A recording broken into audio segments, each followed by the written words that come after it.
First story, The Soldier Who Returned from the Light. South Korea, 1972.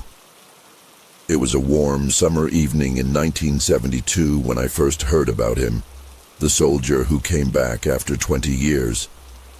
I remember being a teenager at the time, still a kid, really, but old enough to hear whispers in the streets and the hushed conversations between my parents and their friends. We lived in a small town in South Korea, not too far from the border, and the stories about the war still hung heavy in the air. My parents would always look serious whenever the subject came up, as if it was a chapter they were trying to forget. But on that evening, everything changed. That man, he looked just like the soldier who had gone missing in the war, but there was something about him that made my skin crawl. He didn't look older. He looked exactly the same as the day he disappeared. No wrinkles, no graying hair. He stood there in front of his family, as if he had just returned from a short break. His eyes, empty, distant, like they had seen something no one could ever truly understand. I remember thinking that no one could have imagined such a thing. No one could have told that story and not had people call them crazy. But somehow, he was standing there. The soldiers in the unit, my father included, were among the last to see him that night, when everything went dark and quiet, with no more sounds but the distant rumble of the North Korean artillery. They had been ambushed under cover of darkness, and chaos reigned. The man, a soldier named Lee, had been on the front lines. But when they finally regrouped the next day, he was gone, vanished. Some believed he had been taken prisoner. Others whispered about a possible friendly fire incident, though no one had ever found evidence of it. The battalion didn't find his body, and as far as they knew, Lee had simply ceased to exist. For 20 years he was a ghost in their minds. They had moved on, accepted the loss like you accept a wound that never fully heals. It was one of those things no one talked about much, especially not in front of Lee's family, who still hoped for his return, though no one thought it would actually happen. But he did. He came back. What struck me the most, and what still chills me to my core when I think about it, was how much he seemed unchanged by time. I saw him from a distance at first, standing in front of his family's house, and it was like watching someone in an old, grainy photograph. I thought maybe my eyes were playing tricks on me, that I was looking at a man who had simply lived through a much different life than I had imagined. But when I looked closer, when I saw the way his mother clung to him, her face a mixture of disbelief and joy, I realized this wasn't a hallucination or some trick of my mind. He had come back. No sign of aging, no scars from war. His uniform was pristine, even though it was the same one from the war. It didn't seem right, not in a way I could explain. And when he spoke, when he tried to explain, that was when I felt the real unease. His voice was soft, almost childlike, as if he was unsure of what had happened, but his words were clear. He remembered being taken by a light, pulled away from the battlefield and placed somewhere. Somewhere where time didn't exist. I could see the confusion in his eyes, like he had spent those 20 years trying to understand what had happened to him. But there was no way to explain it in a way that would make sense to anyone. Lee said he remembered it so vividly, but the details never seemed to match up with anything anyone had ever experienced. He talked about being lifted off the ground by a brilliant light, the kind that was neither warm nor cold, just empty. He described it like being suspended in air, weightless but also trapped. like his body was being held together by some invisible force. And then he was somewhere else.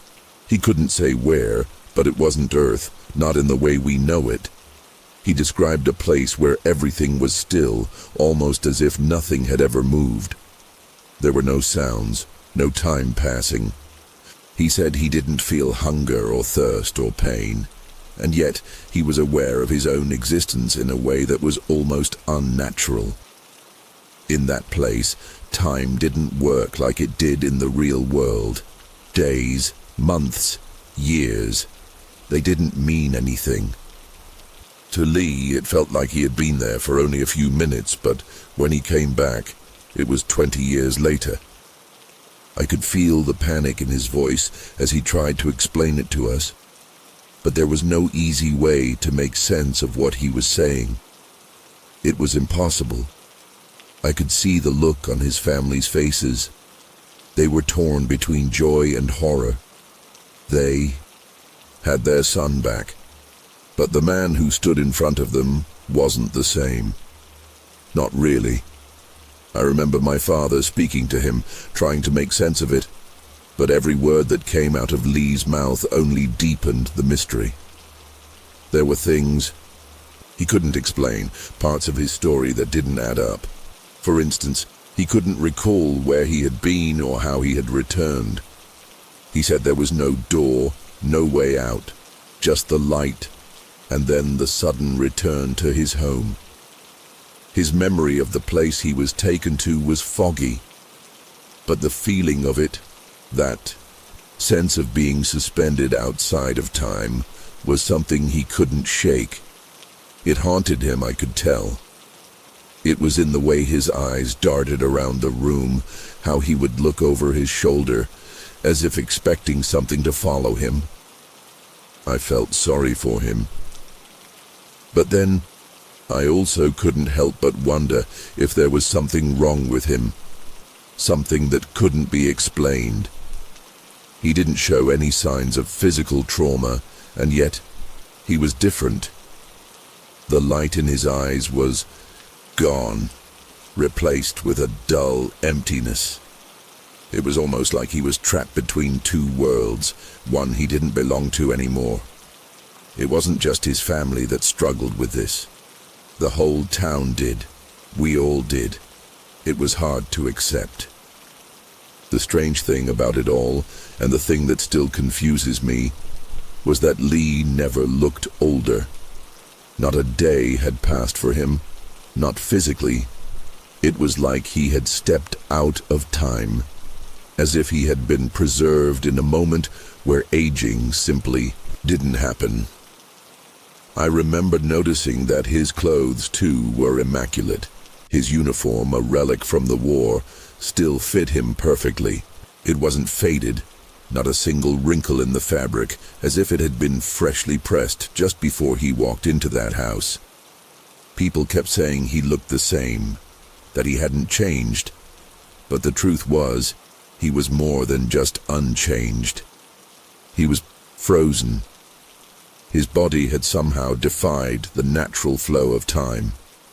His family, his friends, even the soldiers from his battalion, they all tried to accept what had happened. But the more they talked to him, the more uneasy they became. It wasn't that they didn't want to believe him. It was that his story didn't make any sense. How could a man return after 2 decades looking like he hadn't aged a day and not have something terribly wrong with him? They tried to explain it away as trauma, as some kind of psychological break from the horrors of war. But deep down, we all knew that wasn't it. Something much stranger was at play. As the days passed, Lee's presence in the town began to feel more like an intrusion than a miracle.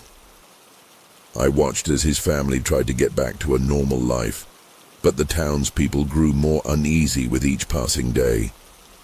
At first, they were overjoyed to see him return, to see that his mother finally had her son back.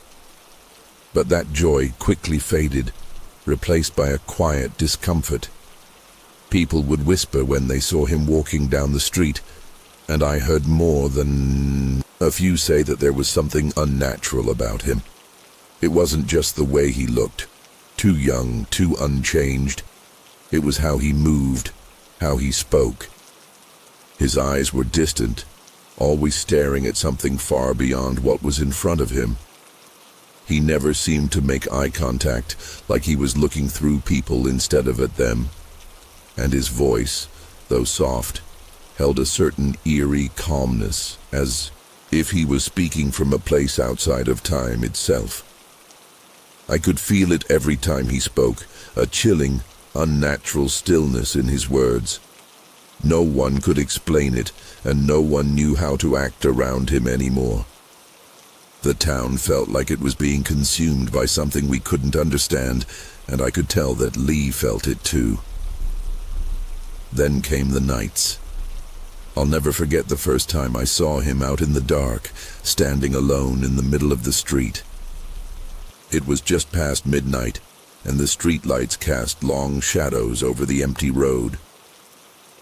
I was coming back from a friend's house when I saw him standing there, his figure almost blending into the darkness. His head was tilted upward as if he was watching something in the sky, but there was nothing there. The air felt heavy around him, like the world itself was holding its breath. I stopped in my tracks, my heart racing. I wasn't sure if I should approach him or run. Something about the way he stood there unmoving felt like a warning. I don't know why I did it, but I found myself walking toward him. As I got closer, I could see his face more clearly, and I couldn't help but feel a deep sense of dread. His expression was blank, almost void of emotion, and when I spoke to him, he didn't respond right away. It was like he hadn't even heard me. And then, when he finally turned to face me, his eyes, those eyes, they were different. Empty. Hollow, as if they had seen something that no one should ever see. "The light is still watching," he whispered, his voice barely audible over the wind. I didn't understand what he meant, but the way he said it, it was enough to freeze my blood. From that moment on, I couldn't shake the feeling that something was following him, something that wasn't just a figment of his mind. It was like he was tethered to something dark, something that had taken him all those years ago. I began to hear stories from other people who had encountered him during those late nights, stories that made my skin crawl.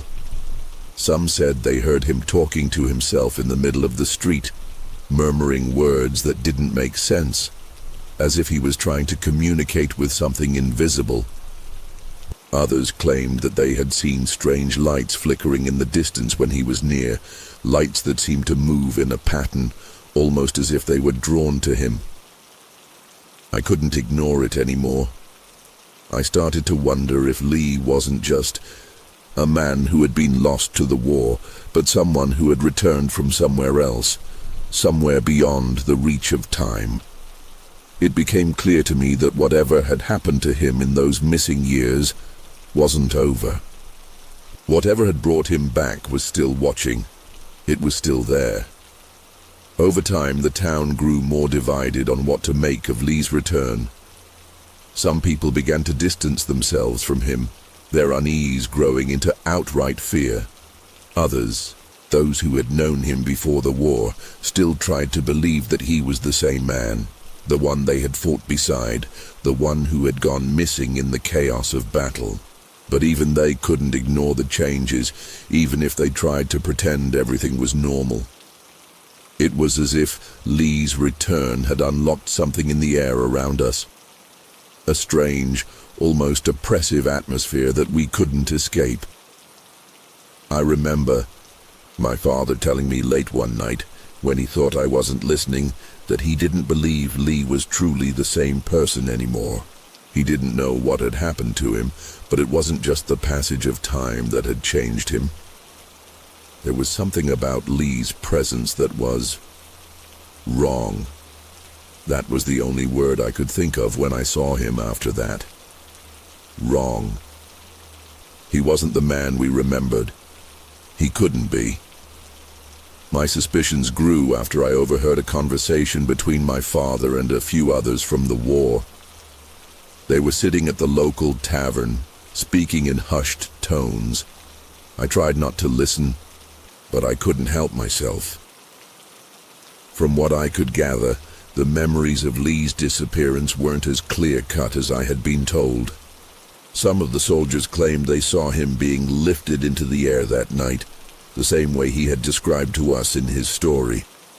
They said they saw a light too, but not like the one Lee had described. It wasn't warm or inviting, it was cold, almost metallic. Some said it came from above, others from the ground, but all of them agreed on one thing. There was something otherworldly about that night, something that made them question everything they thought they knew. A few of the men said they were sure Lee had been taken by something beyond our world, but they never spoke of it in public. They didn't want to seem insane. But when I heard their words, the pieces of the puzzle started to fall into place. Lee hadn't just been taken by the enemy. He had been taken by something much darker, much older. One night, as I was walking home, I saw something that made my heart stop. Lee was standing at the edge of town, just beyond the last streetlight, staring into the dark woods. I don't know why, but I had this overwhelming feeling that I needed to approach him to find out what he was doing.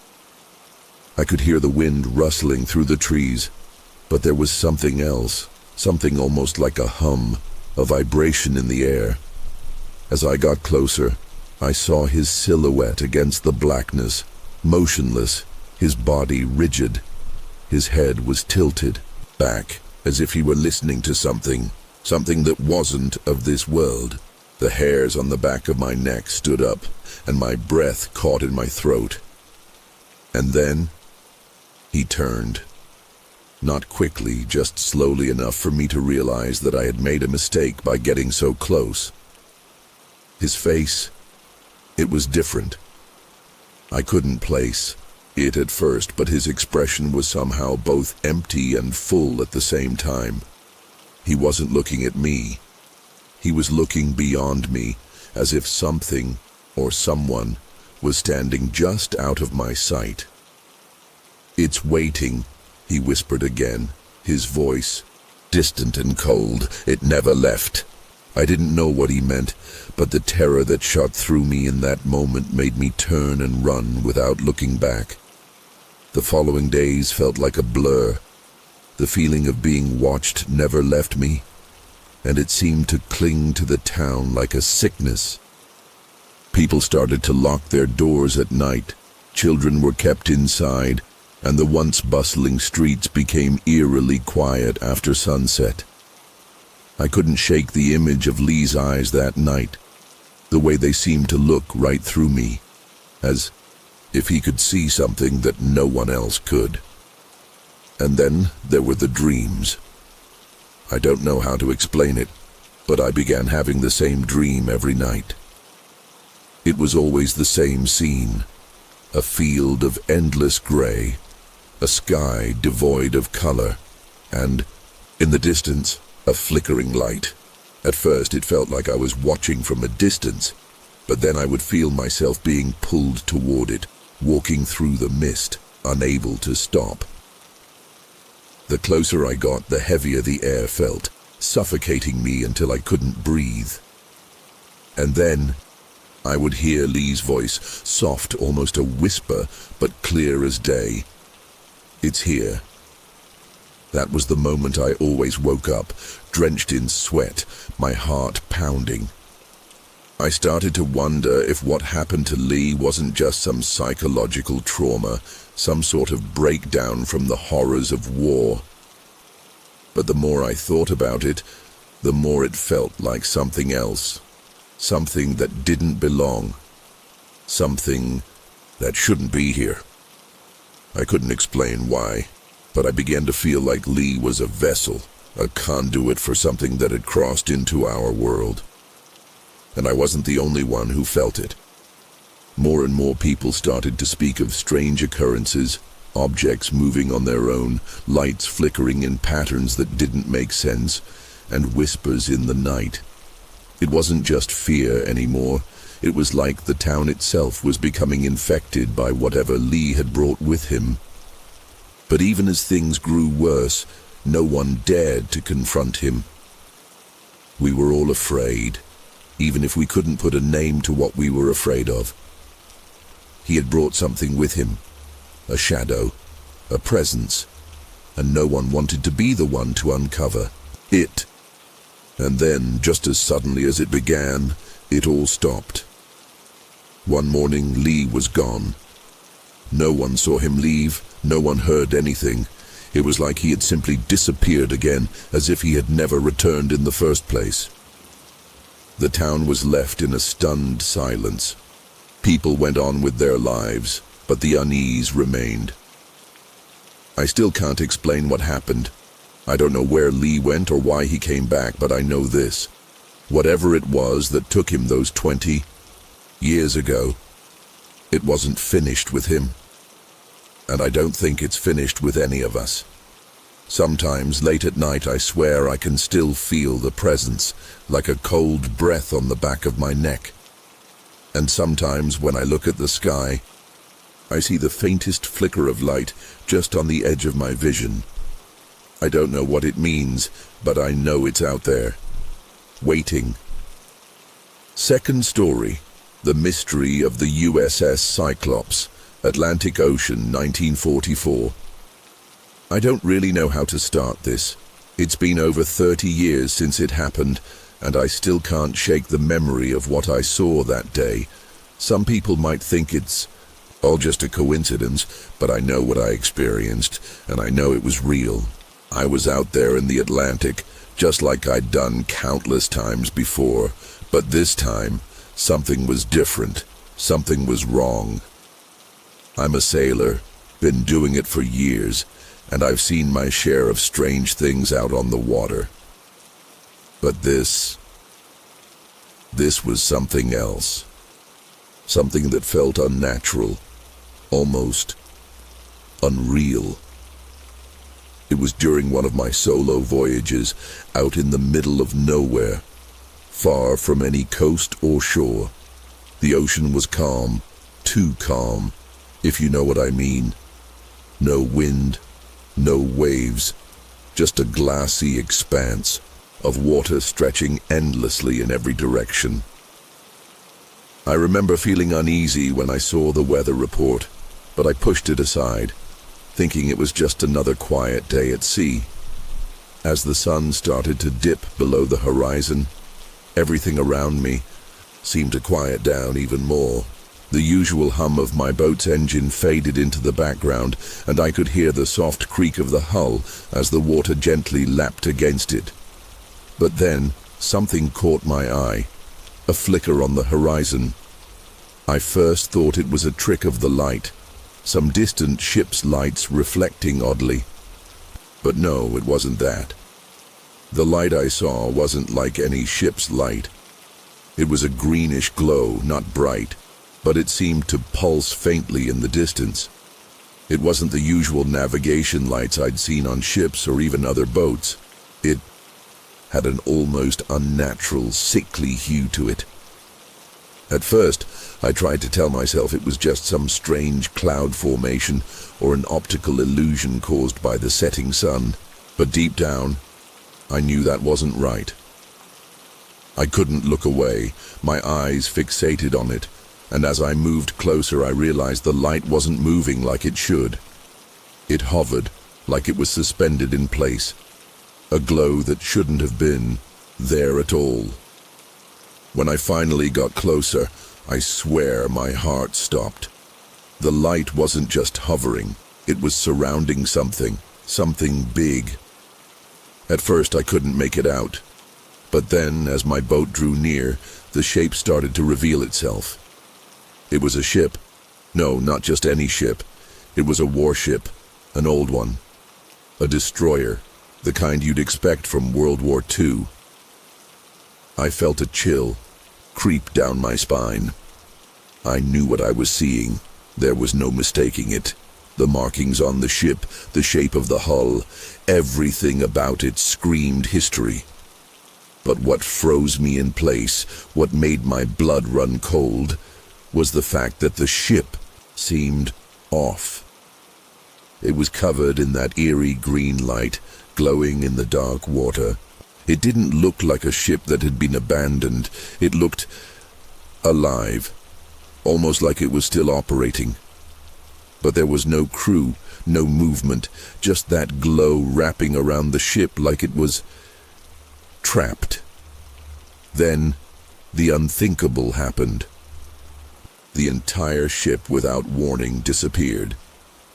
One moment it was there, the next, nothing. Just the empty ocean, calm and still, as if the ship had never existed. No waves, no wake, just a void where it had been. I felt my stomach churn, and my first instinct was to turn the boat around and get as far away as I could, but I couldn't. It was like I was frozen, rooted to the spot, just staring into the vast emptiness where that ship had been. The next few minutes felt like hours. My mind raced with questions, trying to make sense of what had just happened. I thought maybe I had imagined it. Maybe it was some sort of hallucination brought on by exhaustion or the isolation of being out there alone for too long. But deep down, I knew that wasn't it. What I had seen, what I had felt, was too real. And then, just as I was about to convince myself to leave it behind, something floated past my boat. At first, I thought it was just debris, maybe some random flotsam that had drifted by. But when I pulled it closer with the boat hook, my stomach dropped. It was a life vest. Not just any life vest, though. It was old, ancient even. The fabric was tattered, stained with years of salt water exposure, but still somehow intact. And there on the front were the unmistakable markings of a U.S. Navy destroyer. The name was faded, but I could still make out a few letters. The USS Cyclops. My heart started to race. There's no way this could be a coincidence. The USS Cyclops had been lost in 1918. One of the greatest mysteries of the sea. But this vest, it was brand new, untouched by time, as if it had only just been worn and tossed overboard. I tried to stay calm, tried to reason with myself, but the more I stared at the vest, the more the whole situation started to feel wrong. The sea was vast, and the likelihood of finding anything so specific, especially something with the name of a ship that had disappeared decades ago, was slim to none. I examined the vest closer. It didn't look like it had been out there for years. It didn't even smell like it had been exposed to salt water for long. It was in pristine condition, just as fresh as if it had come from a ship's locker yesterday. My hands shook as I held it up, and my mind began racing again. Was I being set up? Was this some sort of elaborate prank? The idea made no sense, but I couldn't shake the feeling that something was deeply wrong. I turned the boat around and tried to head back, to shore, but it was like the ocean itself was pushing me away from safety. The calmness of the water had turned oppressive, suffocating almost.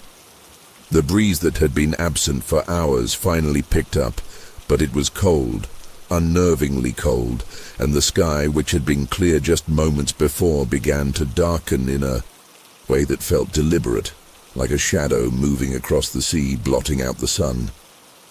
That's when it happened again. The light. The same greenish hue I had seen earlier flickered back into view. But this time, it wasn't far off in the distance. It was right behind me. The hairs on the back of my neck stood up as the glow grew brighter, brighter than before, until it illuminated the entire boat. I couldn't see the source. There were no lights on the water, no ships in sight. It was like the light was coming from all around me. And then, from the corner of my eye, I saw it. The ship. The destroyer again. It was right there, materializing in front of me. The same glowing green light enveloping it. The same eerie, unnatural stillness surrounding it. But something was different. This time I could see figures on the deck. Shadowy, indistinct shapes that seemed to move in unnatural, jerky ways. The sight of them made my stomach lurch. They weren't like any crew I'd seen before.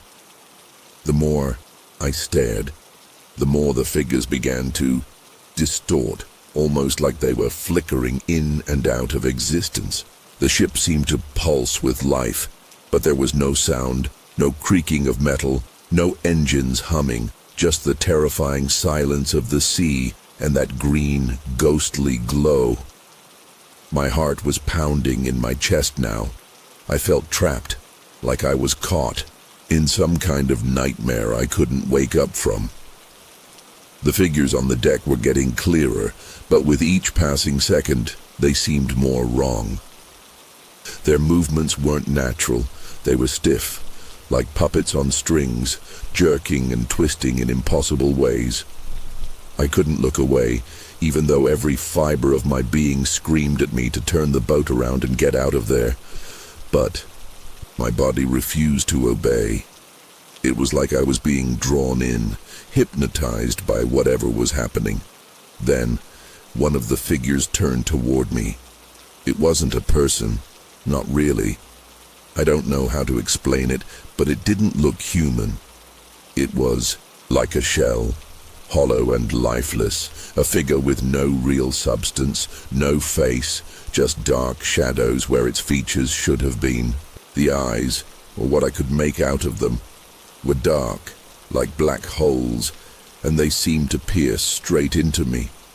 I could feel it, this presence, this force, pushing against my chest, weighing me down like it was trying to drag me closer to the ship. I could hear my breath getting faster, my hands clenching the wheel so hard my knuckles turned white. But no matter how hard I tried, I couldn't move. I just stared at it, frozen, as the ship seemed to draw nearer. Suddenly the silence was shattered. There was a sound, a deep, unnatural hum, like the entire ocean was vibrating. I felt it in my bones. It wasn't just the boat that was shaking. It was everything. The air itself seemed to hum with an energy I couldn't comprehend. My boat lurched, as if something under the water was pulling on it, trying to drag me toward that cursed ship. I could see the figures on deck now. They were closing in, and they weren't moving in jerks anymore. They were coming toward me, moving slowly but steadily, gliding across the deck, their forms stretching and warping with every step. I swear to God, one of them got so close to the edge of the ship that I thought it was going to reach out and grab me. But then, just as quickly as it had started, everything stopped. The ship vanished. Just poof. Gone. The green light faded out, the hum stopped, and the water settled again, as if nothing had ever happened. For a second, I thought maybe it was all a hallucination. Maybe I had finally lost it out there in the middle of the ocean. But then, something cold and hard caught my eye, a small piece of metal floating on the water. I reached out, my hands trembling, and pulled it up. It was a dog tag. An old one, rusty, but the inscription was clear. It read, USS Cyclops. My blood ran cold. It wasn't just a coincidence. The ship, the figures, the light, it all connected, somehow, and I had just witnessed something I couldn't explain. I don't know how long I sat there, just holding that dog tag in my hands.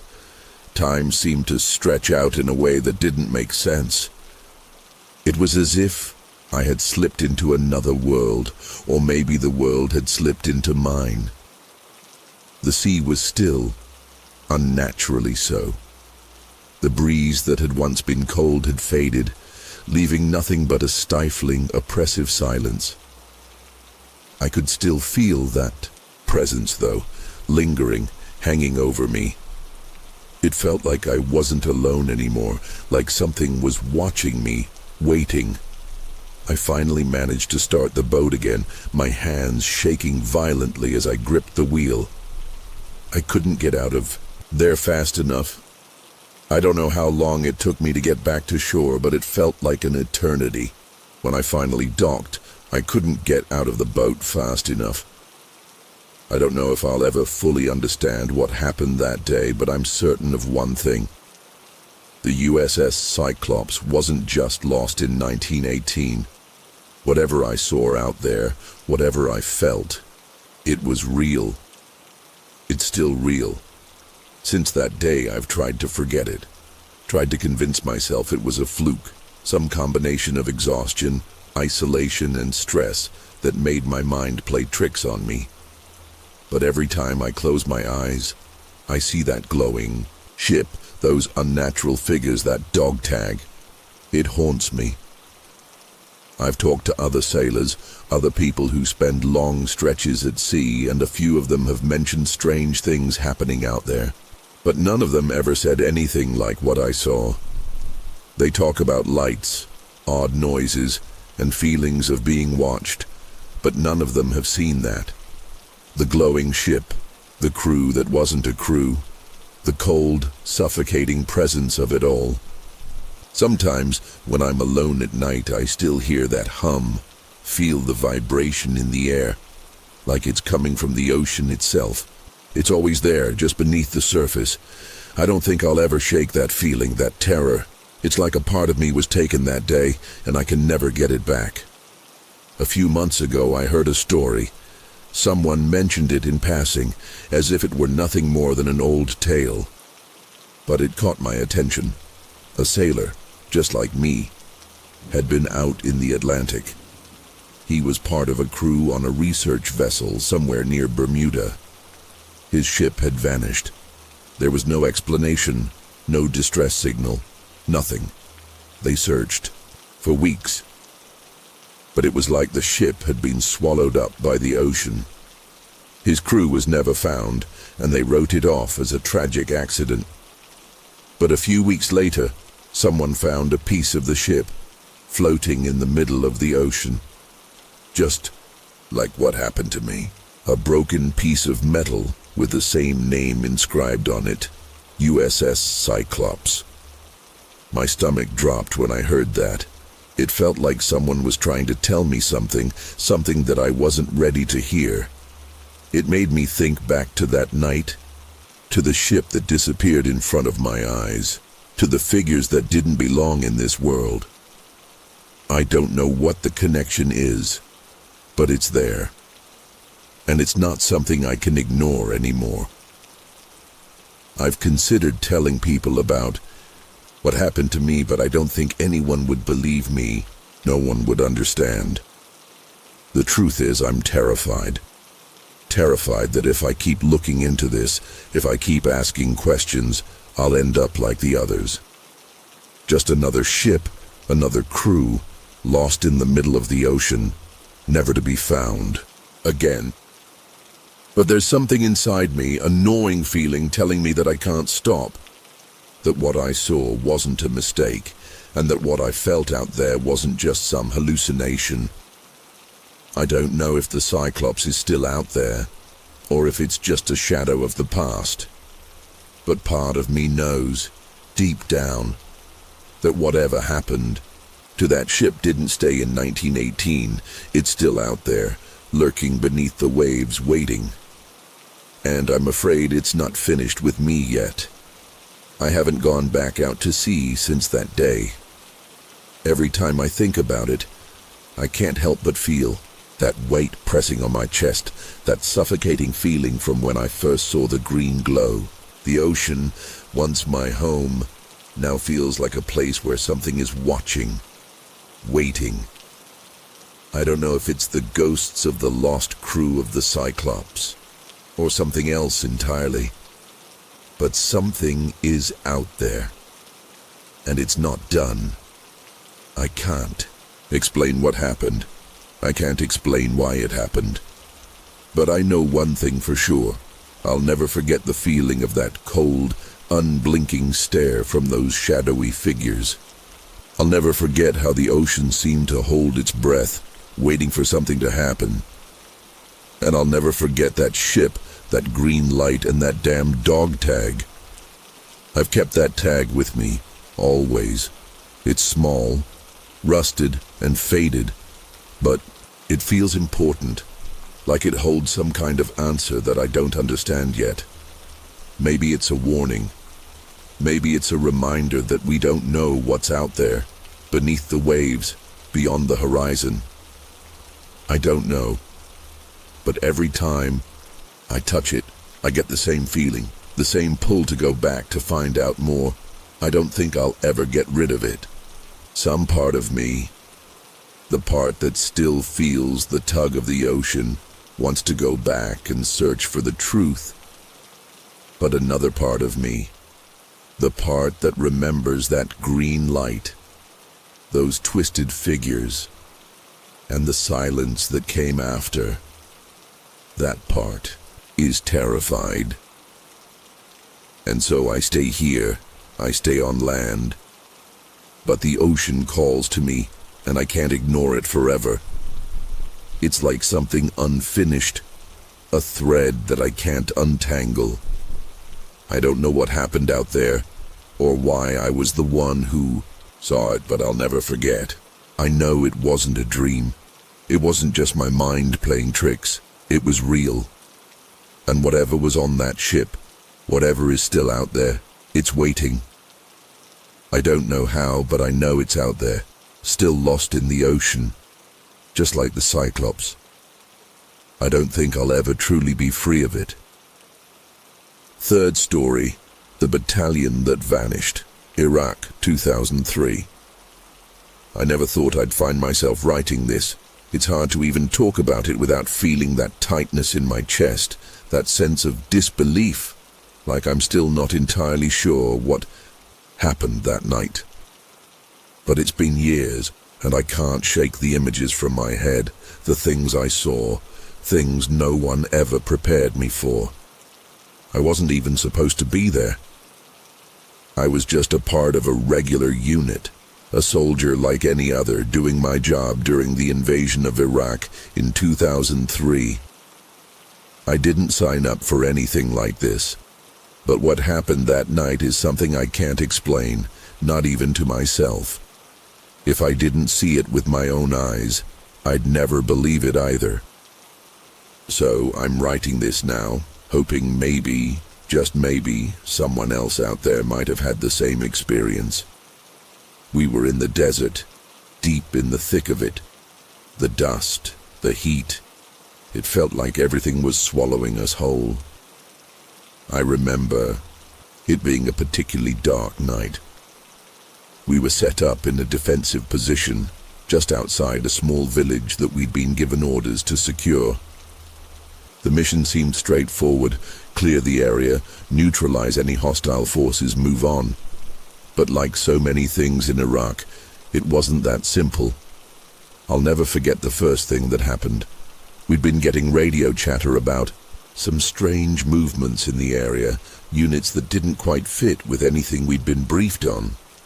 We were told there might be Iraqi Republican Guard forces in the area, so we were on high alert. I was with a group of soldiers, about a dozen of us, all lined up in our position, watching the horizon. The night was still, almost too still. That's when we saw the first flash, a huge blinding light that lit up the whole sky. It wasn't like anything I'd ever seen before. It wasn't a flare or any sort of artillery. It just appeared. The light wasn't bright enough to hurt your eyes, but it was intense, and it moved in ways that didn't make any sense. It almost seemed to pulse like it was alive. Then, just as quickly as it appeared, it vanished, leaving nothing but darkness again. I remember looking at the other soldiers around me, all of us trying to make sense of what we'd just seen. Some of them were talking about it. Aliens, weird lights, a malfunction in our equipment, but no one seemed to know. We hadn't been warned about anything like this. The tension was palpable, but things got worse as the hours passed. The strange lights started appearing more frequently, each time in different spots, sometimes farther off in the distance, other times right above us. The weird part was, we didn't hear anything. No sound of aircraft, no explosions, just the flashes, and the silence that followed. That's when the first soldier disappeared. We weren't even sure who it was at first. 1 minute, he was there, checking his rifle, talking to another guy. Then, the next moment, nothing. He was just gone. We thought maybe he'd stepped away for some reason, but when we called out to him, no response. We searched the area. There was nowhere to hide. Nothing to explain his sudden disappearance. The others tried to stay calm, but it was clear we were all on edge. We weren't in a regular war zone anymore. Something wasn't right. After that, the rest of the unit started getting spooked. Some of them were talking about hearing voices, whispers coming from nowhere. One of the guys said he heard someone calling his name from the dark, and when he turned to look, nothing was there. The radio started acting up too. The transmissions were garbled, hard to understand, like there was interference. But no one was saying anything about what was going on. Our commanders back at base just kept telling us to hold position, stay in place. It was like they knew something we didn't. Then, as we were getting ready to move out, we saw it again. That flash of light. But this time, it wasn't just one flash. It was a series of them, a pattern.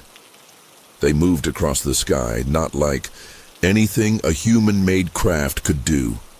And right after that, we lost another soldier. This one, we heard him scream. A loud, terrifying scream, but by the time we turned around to see what was happening, he was gone. It was like he'd been sucked into the air, just gone without a trace. At that point, I couldn't deny it.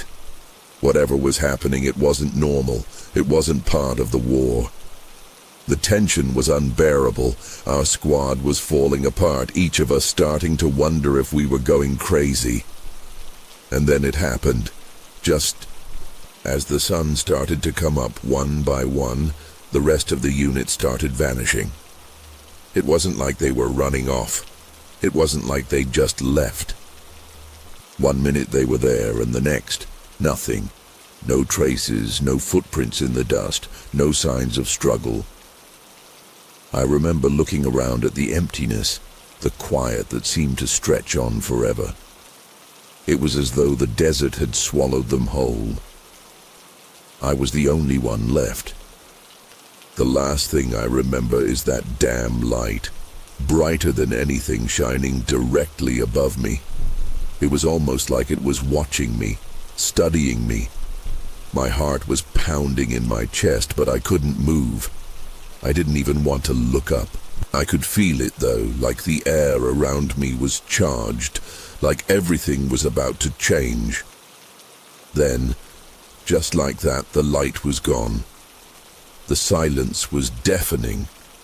My comrades were still missing, and there was no sign of what had happened to them.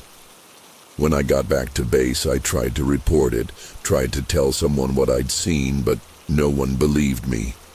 They just told me to go through debriefing and put it behind me. But it never left me. It's never left me. I don't know where they went, or why I was the only one left. No one could explain it. The military did its best to cover it up, but I know what I saw. And I'll never forget the feeling of being completely alone in that desert, watching as my unit disappeared without a trace, swallowed by something I'll never understand. It haunts me every day, and I can't stop thinking that there's more to it than anyone wants to admit. But I'll never have the answers. I just know one thing. Something in that desert took them, and I have no idea why. I've tried to move on with my life, I really have, but every time I close my eyes, I can still see the flashes, those strange, otherworldly lights that seem to dance across the sky like they were teasing us, daring us to figure out what they were.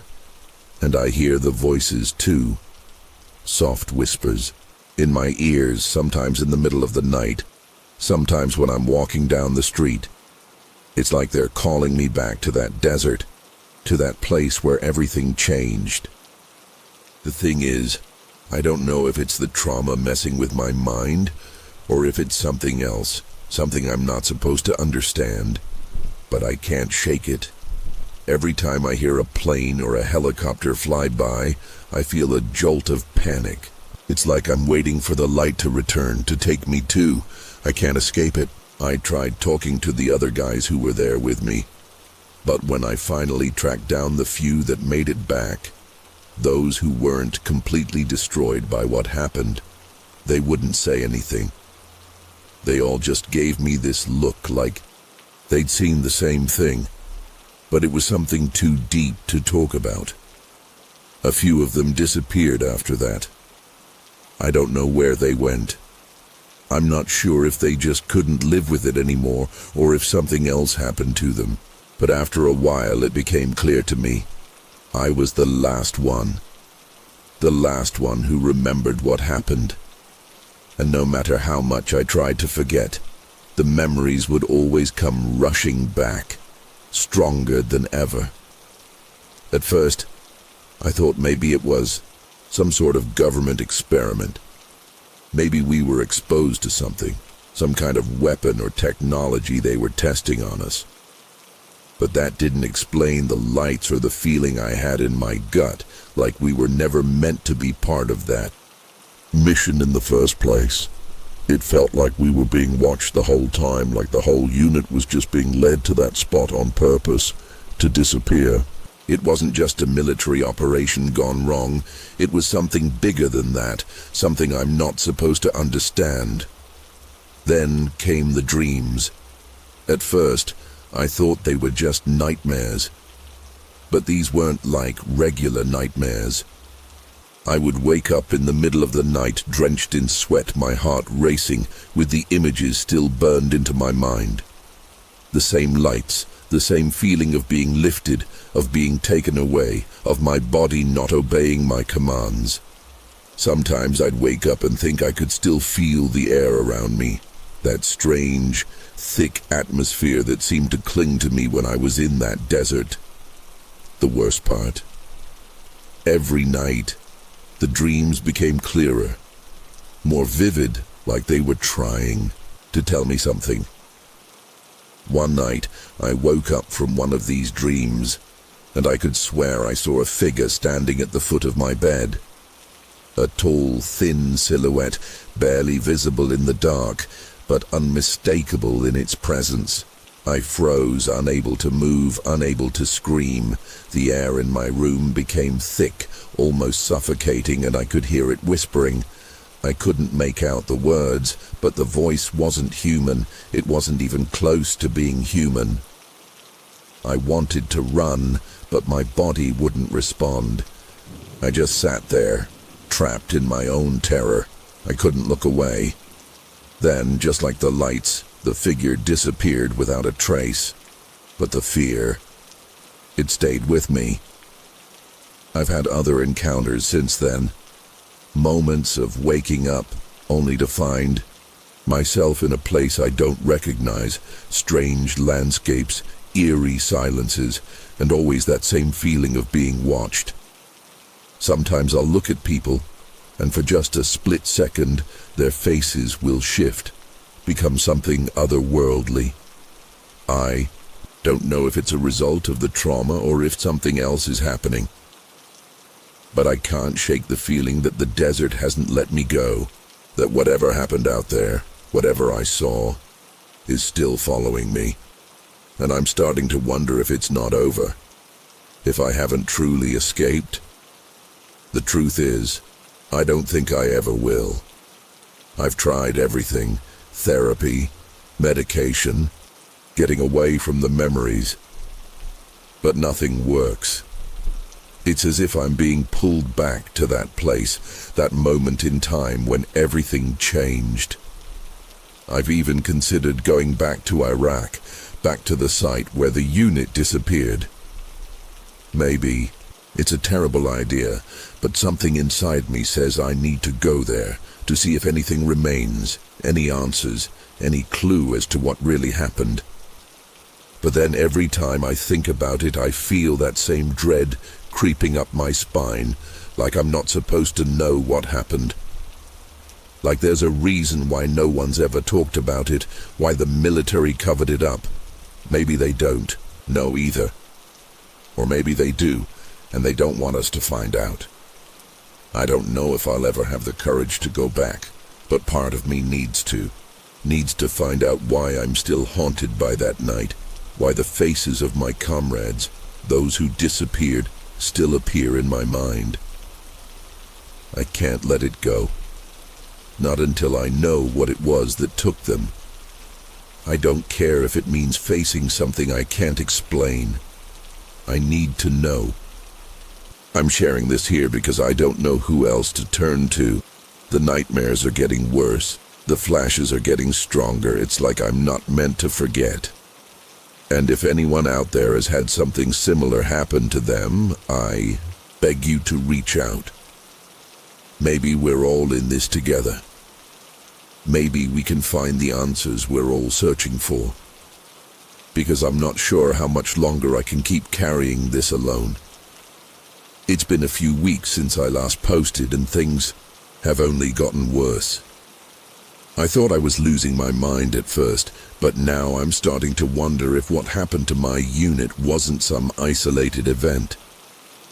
The flashes are more frequent now, more intense, and every time I close my eyes I hear whispers, louder, clearer. Sometimes I swear it's like someone standing right next to me, breathing down my neck. But when I turn around, there's nothing there. I tried to block it out, tried to tell myself it was just stress or paranoia. But deep down, I know it's something else. Something that's been following me since that night in the desert. The dreams? They've evolved. They're not just dreams anymore. They feel real, more real than anything in my waking life. I wake up in places I don't recognize, with no idea how I got there. I've woken up in my own bed, sure, but sometimes I'm in the middle of nowhere, desert sand stretching out for miles, that suffocating silence closing in around me. I hear the hum, that low vibrating sound, the same sound I heard when the lights first appeared. And then it's like I'm pulled into the air, weightless, like something is lifting me off the ground. Every time I fight it, try to break free, but I can't. It's like my body is locked in place and all I can do is watch as I'm carried away. I don't know if it's a hallucination or if I'm truly being taken somewhere. But every time I wake up, the feeling lingers. The sense that I've been somewhere, done something that I can't remember. I've started to write down every detail, every fragment of these dreams, in the hopes that something will make sense. But nothing does. It just gets worse. A few nights ago, I had the most vivid dream yet. I'm still trying to figure out if it was a dream or something else entirely. It was almost like I was there again, back in that same spot, just outside the village, near the edge of the desert. But this time, there was no radio chatter, no soldiers, just the silence and the lights. They were there again, pulsating in the distance, moving across the sky. I remember feeling that same paralyzing fear as I watched them. The air felt charged, like electricity was in the very atmosphere. And then, I saw it. A figure, standing just outside the edge of the light. A shadow, tall and thin, But it wasn't a man. It was something else. I could feel it, the way it made me want to scream, but I couldn't move. I couldn't scream. I couldn't even breathe. The next thing I remember is being in the air, weightless again. It's like I was floating, but I couldn't move, couldn't control where I was going. I could hear voices, distant and muffled, but they weren't in any language I recognized. It felt like I was being spoken to, but not in a way that made sense. The voices weren't words, they were feelings, emotions, like someone was trying to communicate with me through pure thought. I couldn't understand any of it, but I knew it wasn't human. It wasn't anything I'd ever experienced. I woke up the next morning with an overwhelming sense of dread. I couldn't shake the feeling that whatever happened during that dream wasn't just a figment of my mind. It felt like a memory, not a dream, and it terrified me. I've tried to push it out of my mind, to go back to living like a normal person, but it's not working.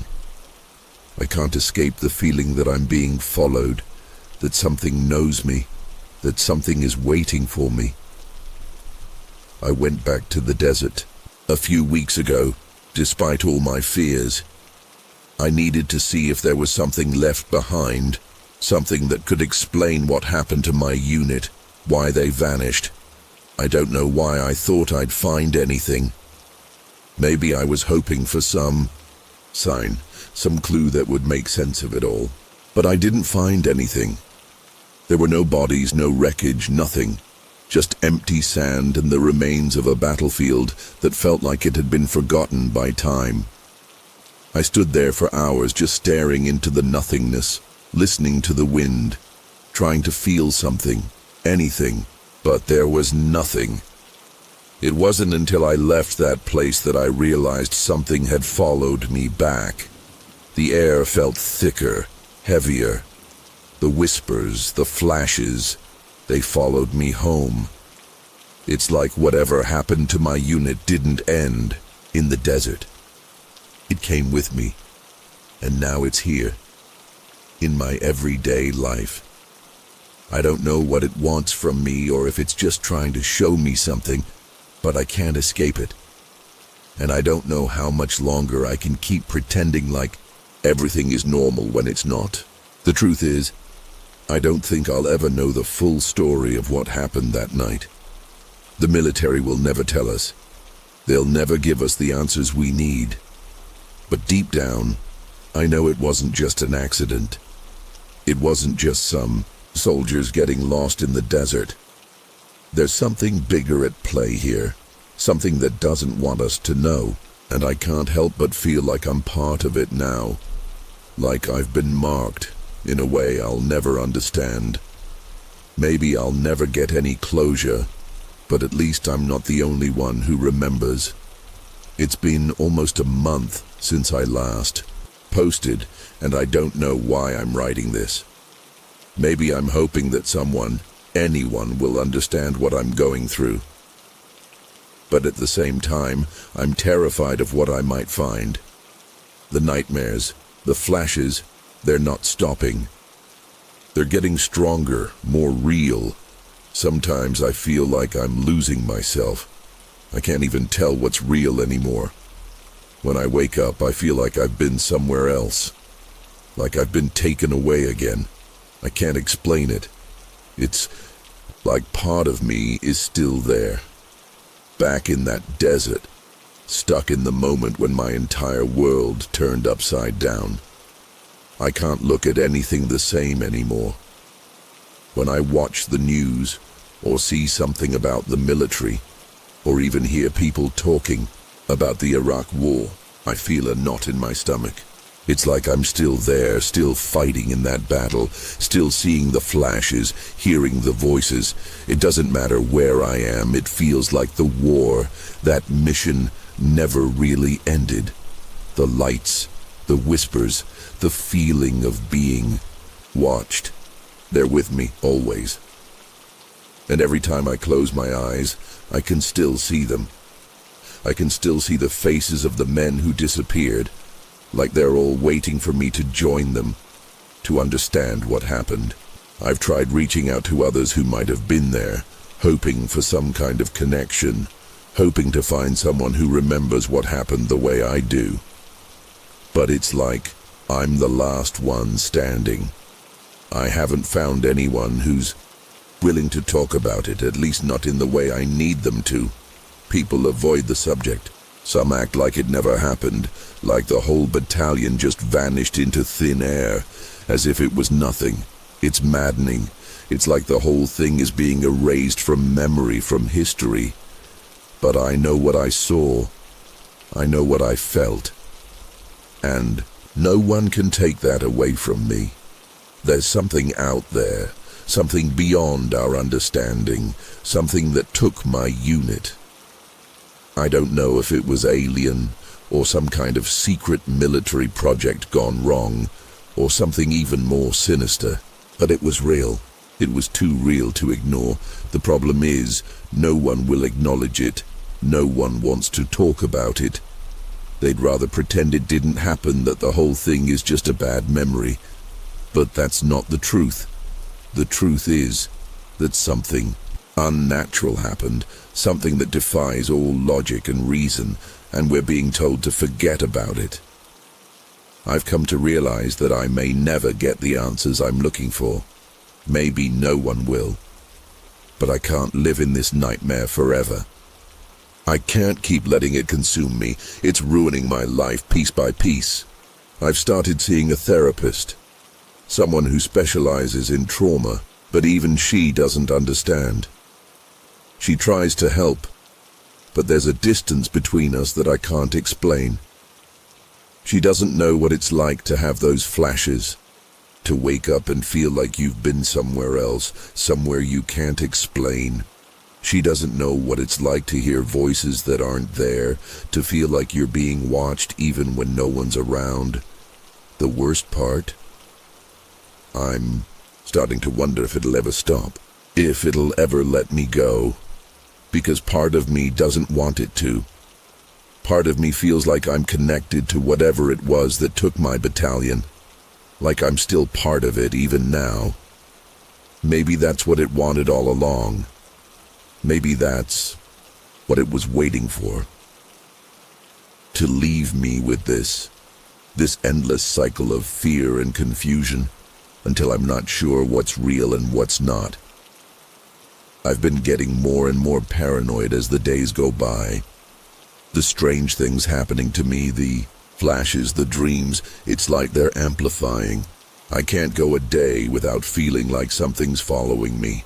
I see strange figures in the corners of my vision, just out of reach. When I look, there's nothing there. But it's like they're watching, waiting for something. I don't know what they want, but I feel like I'm being pulled back into that night, like I'm being dragged into the unknown. It's getting harder to tell where the line between the real world and the nightmare blurs.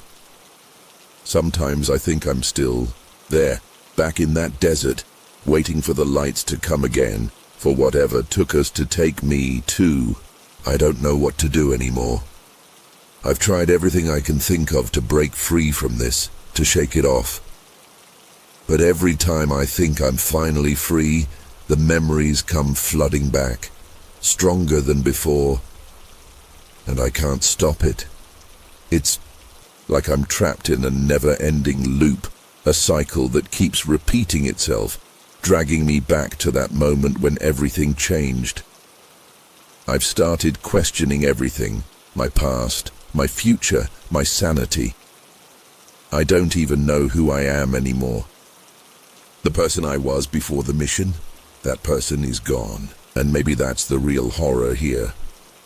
Not what happened to my battalion, not the lights or the whispers, but the fact that I've lost myself in the process. I don't know if anyone will ever believe me. I don't know if anyone can understand what I've been through. But I had to share this, to put it out there. Maybe I'm the last one who remembers. Maybe I'm the only one who can still feel it. still hear the whispers that no one else seems to notice. But I have to keep going. I have to keep searching for answers, because if I don't, I'll lose myself completely. And I'm not sure I'll ever come back from that. I'm done now. I don't know if anyone will read this or if it even matters, but if you do, if you've experienced something like this, anything close to it, please reach out. I need to know I'm not alone in this, because I'm not sure how much longer I can keep living in this nightmare. I don't know how to explain it, but things have taken an even darker turn. Last night was the worst it's ever been.